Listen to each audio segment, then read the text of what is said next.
At 6:33, Quincy firefighters this morning say they will have more information on a fire that destroyed a house last night. That'll take place in the next few hours after the chief consults with investigators later this morning.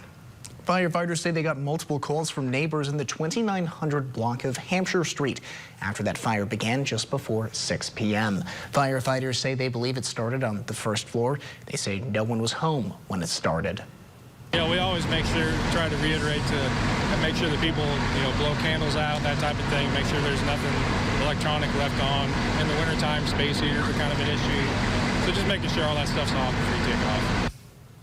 They say the Red Cross will work to find temporary housing for the displaced families.